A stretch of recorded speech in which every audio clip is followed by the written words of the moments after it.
So today we have more time left. So I am going to talk about another very important thing. That is something that we have already discussed earlier. And it's very important to understand that. Because there have been, we spoke about the Paticca Samuppada. And there have been a lot of people who have been sending email messages asking questions about this Paticca Samuppada. Because I have been translating some of these words in a different way, which is different from the common translation and also different from the way the common explanation of Paticca Samuppada. So the Paticca Samuppada is very important to understand. But the problem that people have is people are normally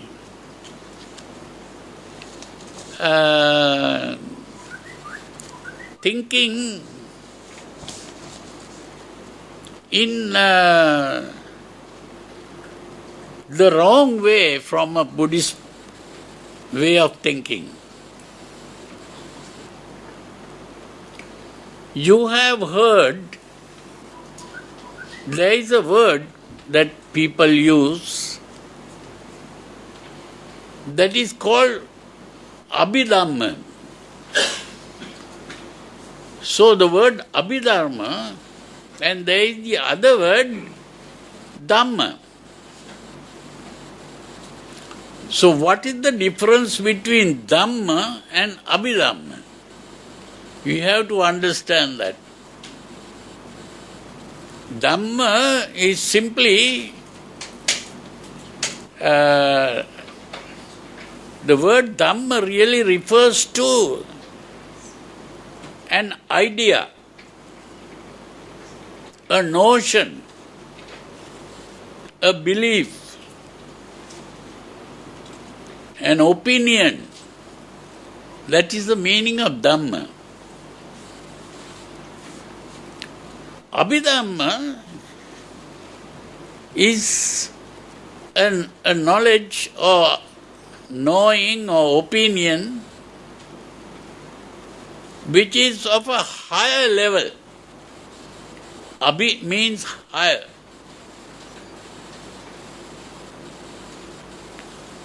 Now in talking about the Paticca Samuppada, I have been using a word called a paradigm shift.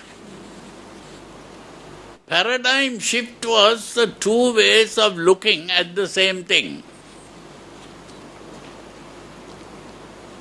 So that paradigm shift really means that you are seeing in a different way.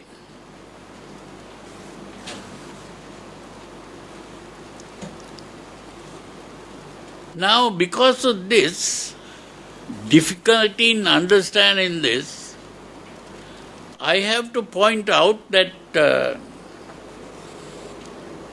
today in philosophy, when people talk about modern Western thinking, philosophy,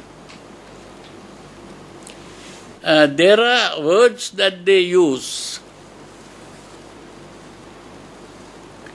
And the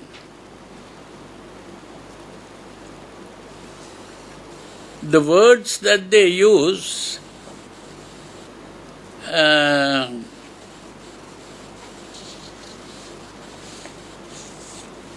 very important to know that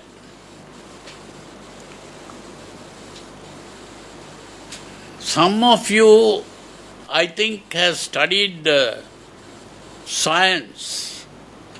And if you have studied science,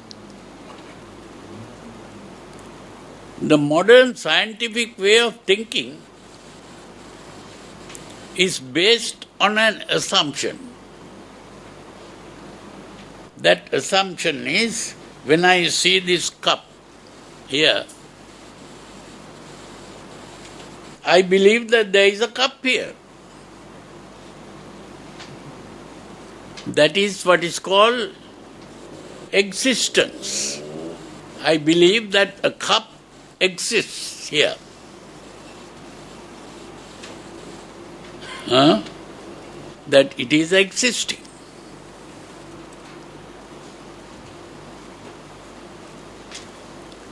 And that is what physics is dealing with.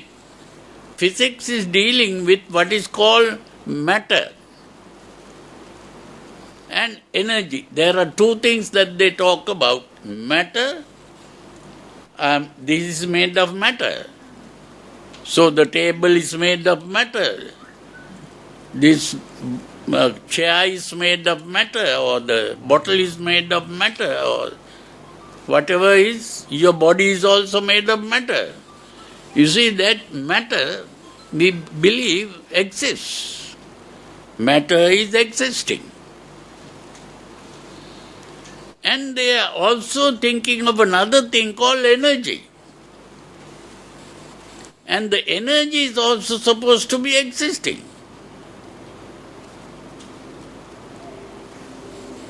So that kind of thinking is what we call existential thinking. That means you are thinking of existence.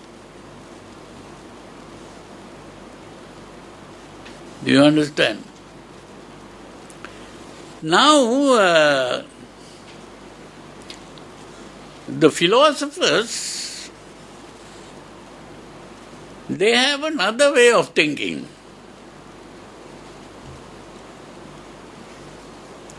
Now, these scientists are using what is called existential thinking. They are talking about things that exist. But the philosophers begin to ask,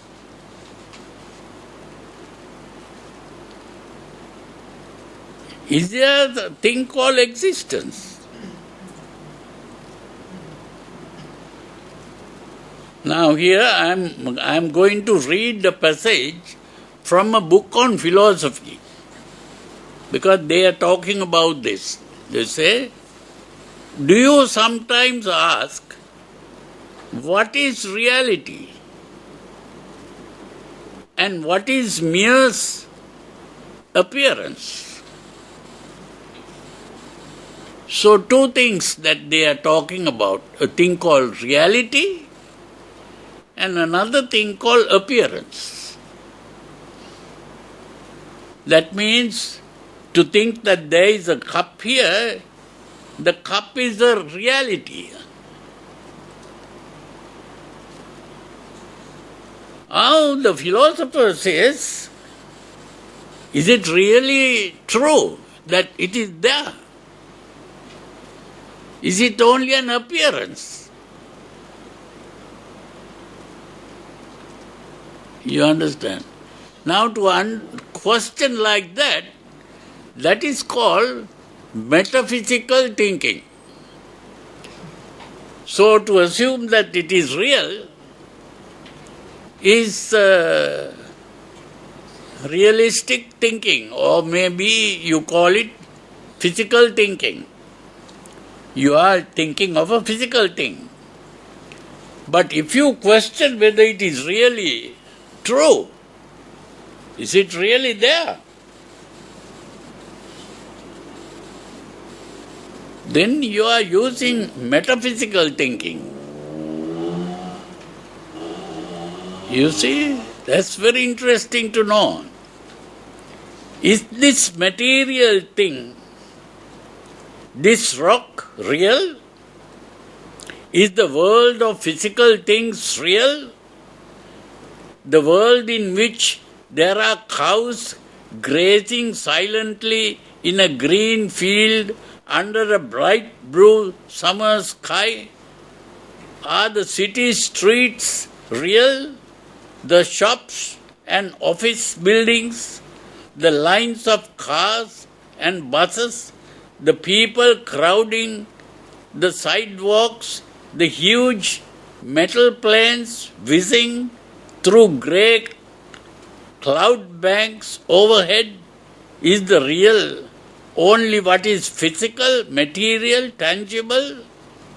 Is reality only particles of matter in meaningless motion, ending in death, the death of the individual person, and in the vast death of the solar system? Or is all this physical reality only the surface, only what appears to the senses? Because how do we know that it is there? The only way I know is because of my eyes. I can see it. Or if there is a sound, I can hear it. Or if there is a smell, I can smell that. Or if I can put my tongue there, then I can taste. Or if I touch with my hand, I can hold it and touch it. So it is through my five senses that I am able to see that it is there. But is that true? That's the question. So the philosophers begin to ask questions like that. So when they ask, or is this physical reality only the surface, only what appears to the senses, only an illusion after all?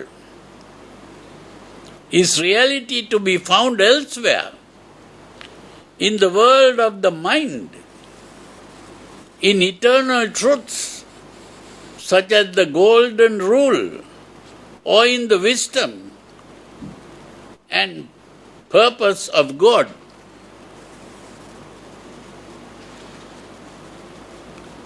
You see, there is a question like that.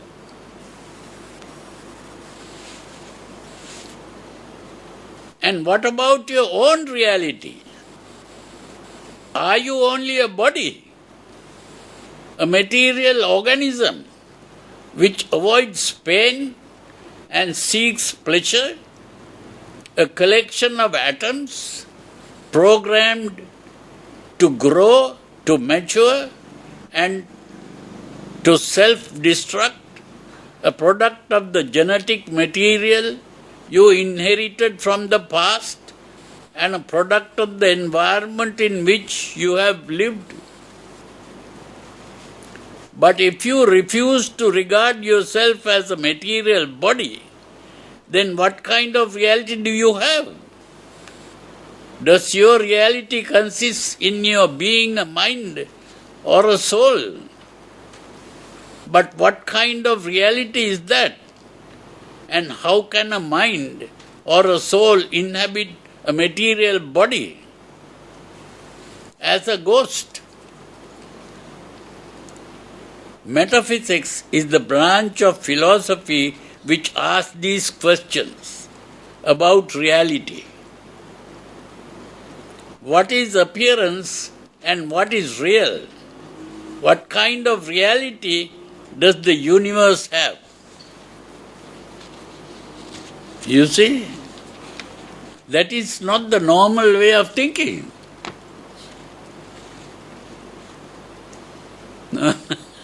So when you ask that question, it's a different way of thinking. That is what is called metaphysics.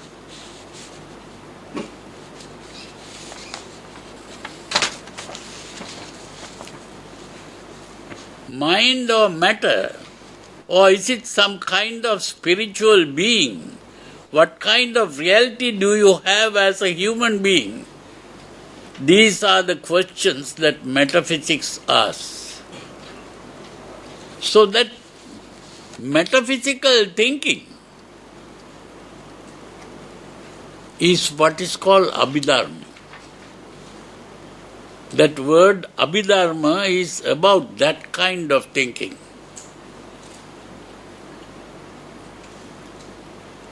So it is only by beginning to understand it that way and question that way that you begin to talk about the Paticca Samuppada. The Paticca Samuppada is based on what is called metaphysical thinking. That is the important thing to understand.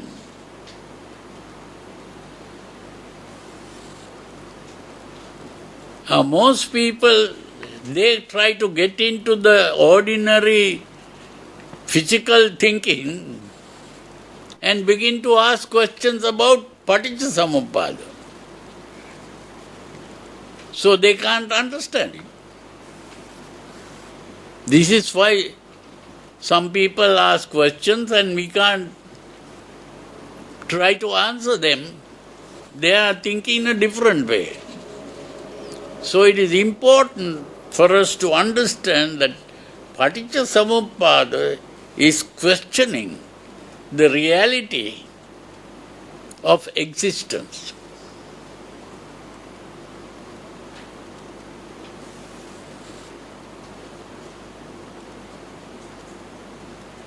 Now here there is another part of this. Do you sometimes ask, what can we know? Is there any truth that we can believe?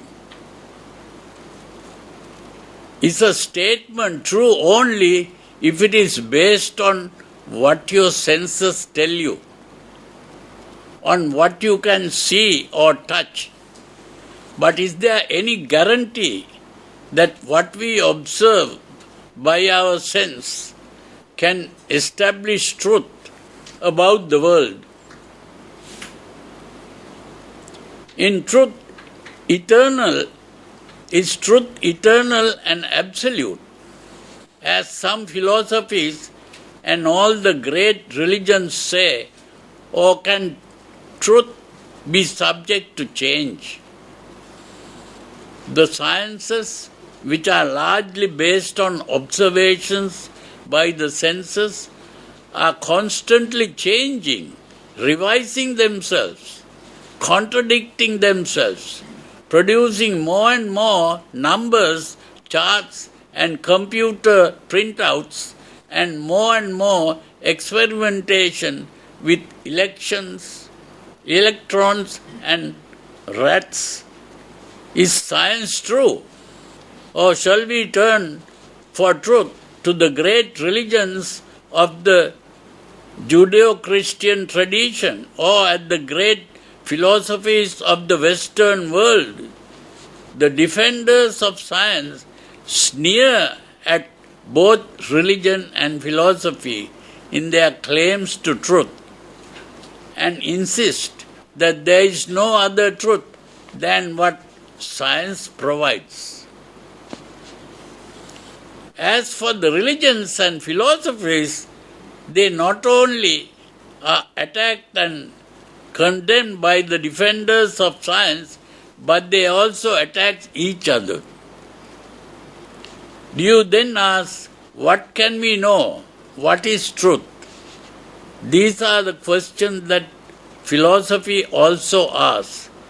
Theory of knowledge or epistemology asks, what is mere opinion and what is truth?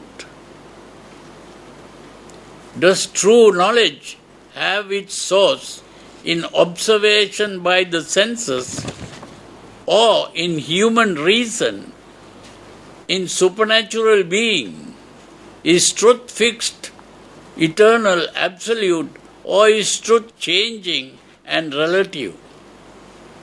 Are there limits to what we can know? These are the questions of the branch of philosophy called theory of knowledge or epistemology.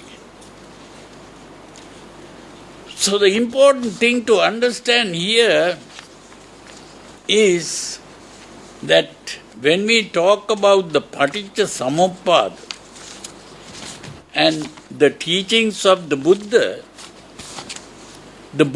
is dealing with this problem. Now it's very important to understand that. How?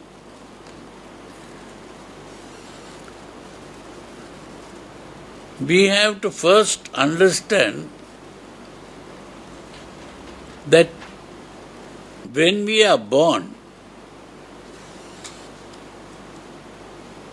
with a body. That's all that we have.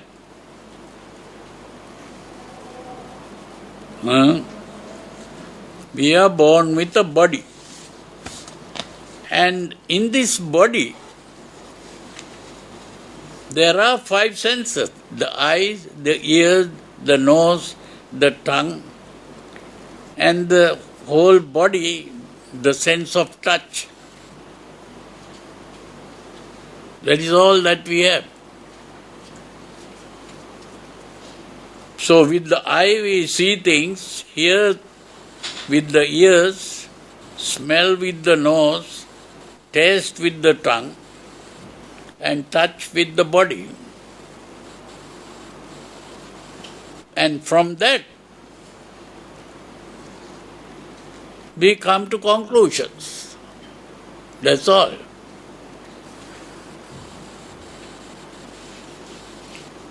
So this is why when we study Western philosophy, at the beginning they were talking about thinking.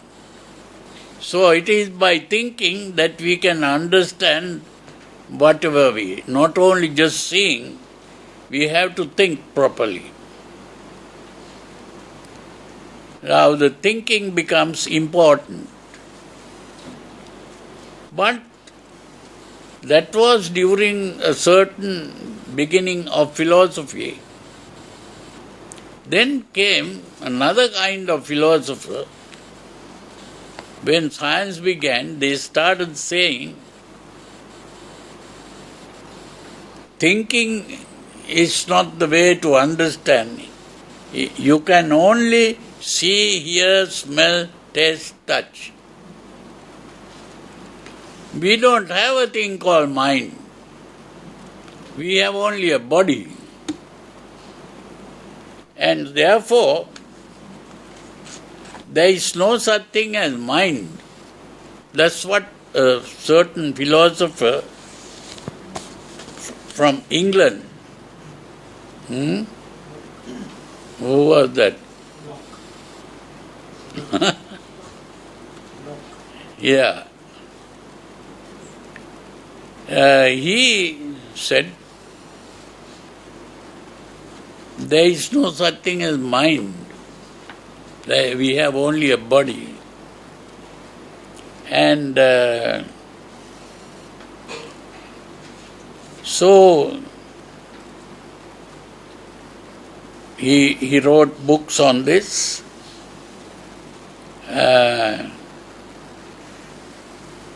Locke, and then there was another philosopher. He was a Catholic priest. He didn't like that idea. He said, no, it's not correct. Everything depends on our thinking. It's not only just seeing, hearing, smelling, tasting, touching. It's only by thinking that we begin to understand things. And only thinking. And therefore we have only a mind. Even when you talk about a body, that is also a creation of the mind. It's not a creation of anything else. So he said there is only mind, no body. So then a problem came up. People normally, they are not very much people who like to think. They want to get other people to do the thinking, and they are only just wanting to believe. So they were puzzled. Am I going to believe the one philosopher who said there is no mind? Or am I going to believe the other man who said there is only mind, there is no body? Then another man came. Now, Locke came from England. The other man was Berkeley. He came from Ireland. The other man came from Scotland. Hume. He said, you are both wrong. There is no mind, there is no matter. There is only seeing, hearing, smelling, tasting, touching. And that is what is called experience. There is only experience. So you see, different philosophers began to think in different ways. And ultimately, although this happened in what is called the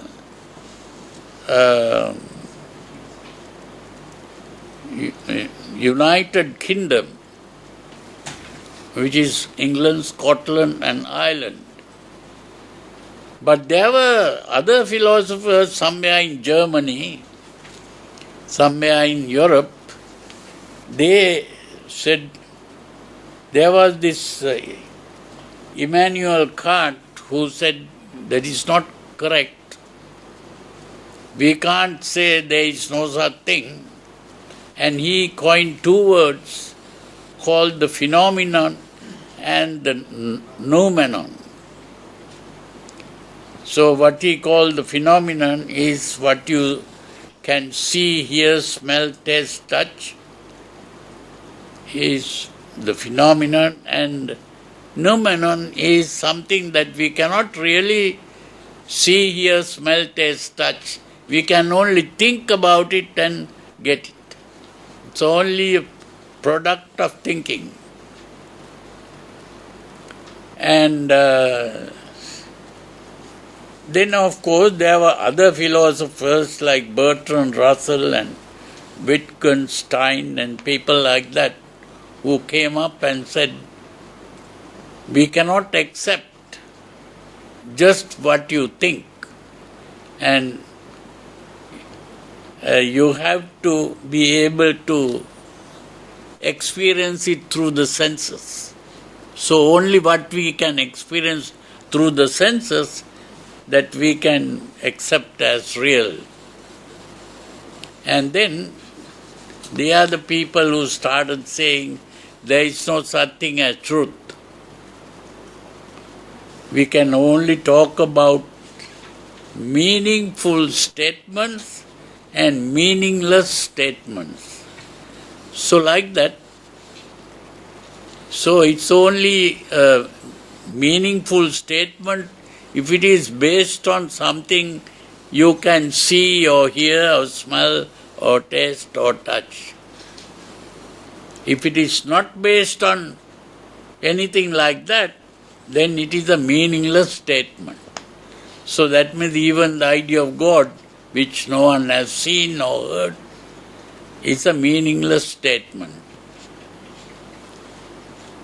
So, like that, then there another philosopher came up and said, no, it's not, there is nothing that we can call truth. The only thing that we can talk about are problems and their solutions. So whatever solution someone suggests, it can be verified, whether it solves the problem or not. If it solves the problem, it can be accepted. If it doesn't solve the problem, it is not accepted. So like that, the idea of truth also disappeared, and then came the problem and the solution. And then, of course, another kind of philosopher came and said, there is only one problem to be solved. All other problems are just useless things they talk about. The only problem that has to be solved is that all human beings think that they exist. And they are also aware that they are going to die. That is the biggest problem. No one likes to die. Everyone wants to exist. And so, ultimately, they came to the problem that the Buddha was talking about. That is the problem of life. And ultimately, no one was able to solve that problem of life, because no one could find a solution to stop death. So it was the Buddha who ultimately solved this problem. How did he solve it? He pointed out that these people who said, I exist, that is a mistake. That is a delusion. The idea of existence itself is a delusion. Even to say this cup exists is a delusion. And therefore, if you don't exist, how can you die? Before you die, you have to exist. So that means the problem is automatically solved when you understand that existence itself is a delusion. Only problem is that people are thinking that they exist. That's the only problem. And how this idea of existence comes is explained in what we call the Paticca Samuppada. So Paticca Samuppada is an explanation of how the world is created and how yourself is created. It is created by the way we think. That is the meaning of Paticca Samuppada. Now, all these people who talk about religion, they always talk about creation. God created the world and all kinds of things. But here the Buddha is talking about creation, but not the creation of God. Your own mind is creating the world. It is your way of thinking. And that is the meaning of the Paticca Samuppada.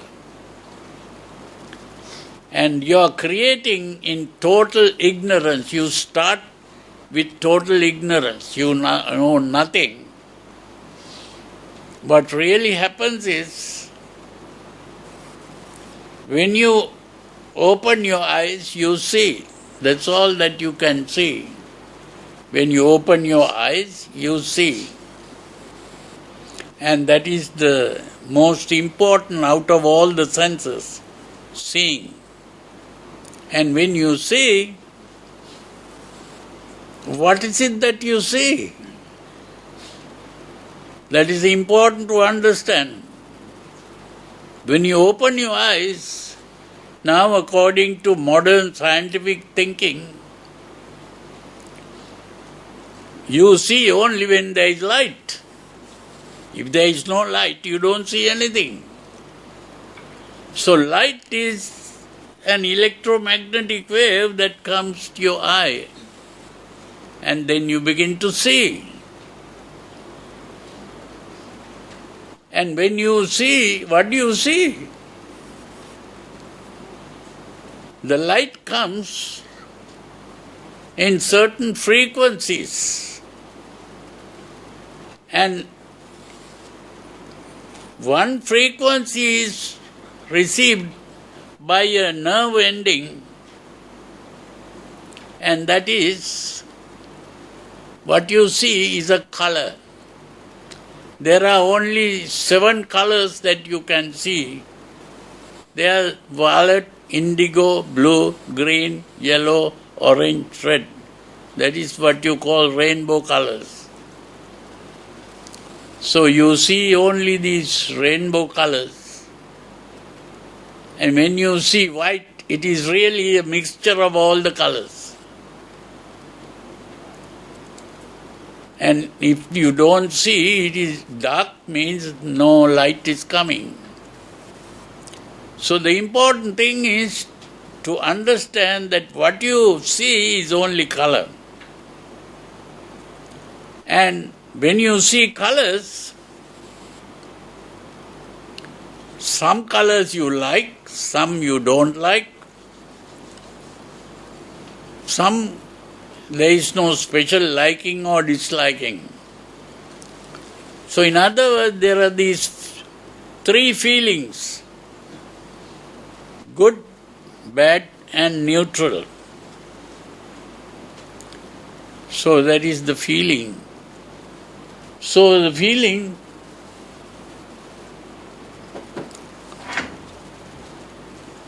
makes you feel, and you see the light.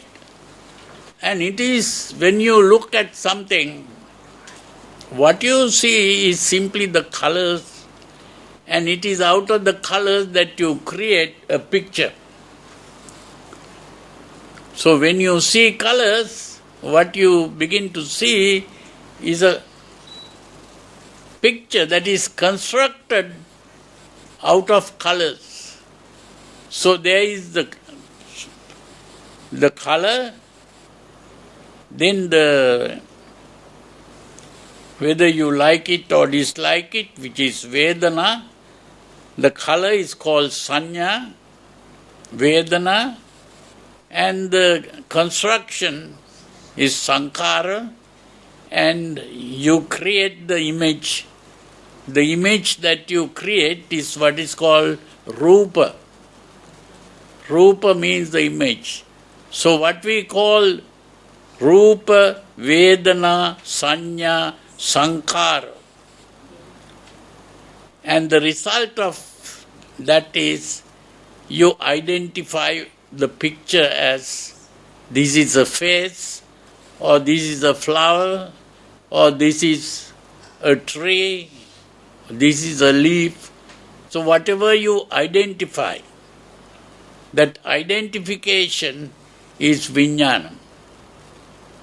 That is what is called perception. Perception is what is called vijnana.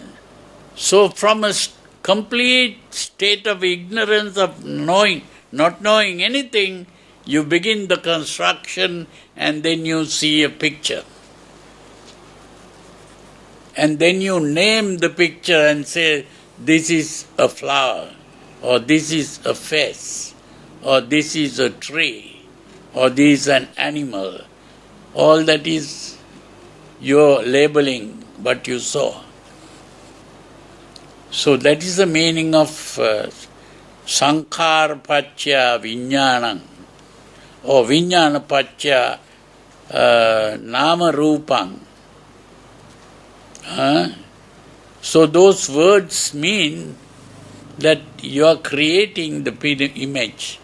And then that was only about what you do with your eyes. But now we have to talk about the other senses also. You begin to see, hear, smell, taste, touch. You put all the senses together and you create an object. You are not only creating a picture, you are creating an object. That creation of the object means you bring the object into existence. The object has come into existence through your creation. So, that is called phassa. Phassa really, usually people call it contact. Phassa is not contact. Phassa is a full construction of an object.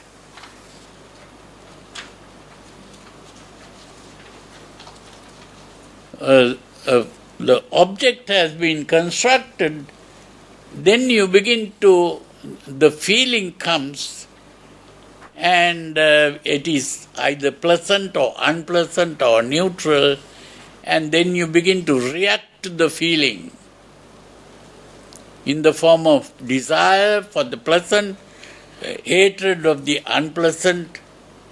On the neutral, you don't desire or hate, but you just let it be, that's all.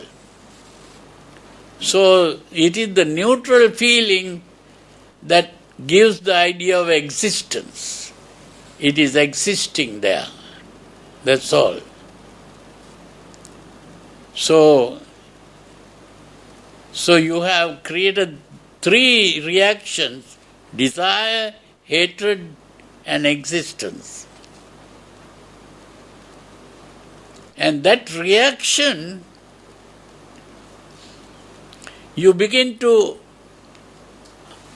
identify or personalize and say, this reaction is mine.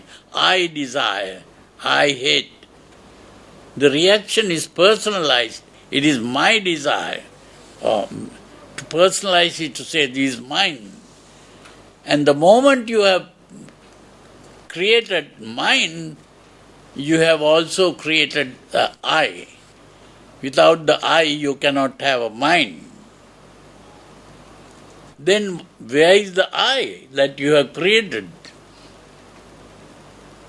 The only I that you can speak of is a thing that you can say occupies space and time. If it occupies space and time, what is it that occupies space and time? It is the body.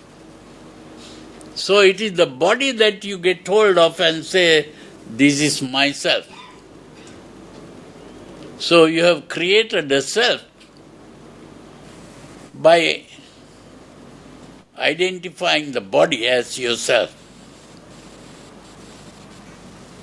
That is what is called Sakkaya Ditthi.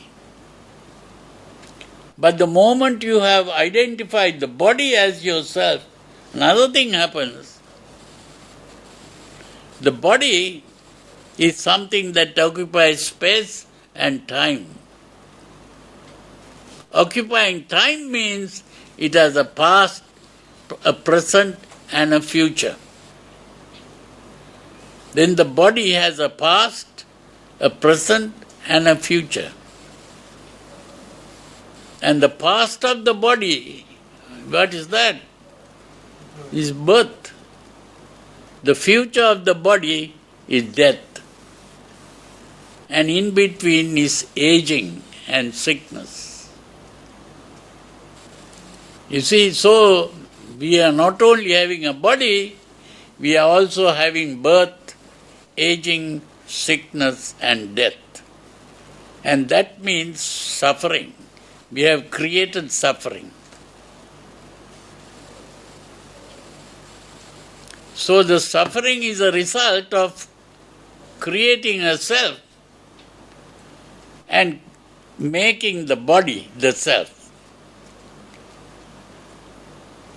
You see,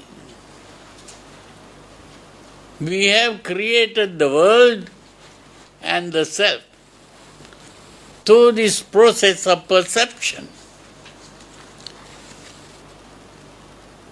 It is only when we have fully understood this properly. The problem is that once we have created the world and the self, the emotional reaction is produced, where we begin to form relationships between myself and others and other things. That emotional relationship ties you to this idea of existence. And then you can't get out of it. It is only by learning to first get hold of these emotions and calm down, get rid of the emotional reactions. That is called samadhi. And then only you can understand this properly, and that is what is called panya. Fully understood, then you are free of the idea of existence, of a world and a self. The world and the self disappears, and you don't exist anymore. That is the end of all suffering. I hope you understood that. We have been talking about this many times.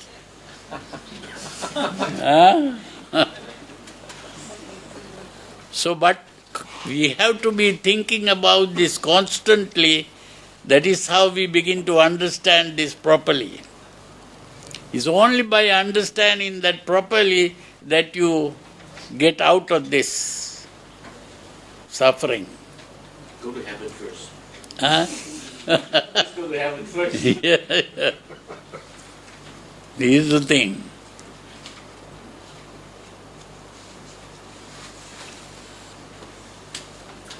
And that is what we call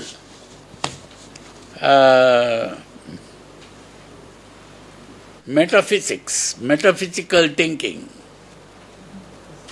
Or it is the same thing as abhidharma.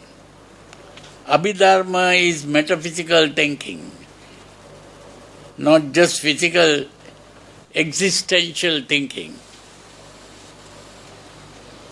We have to get out of that existential thinking.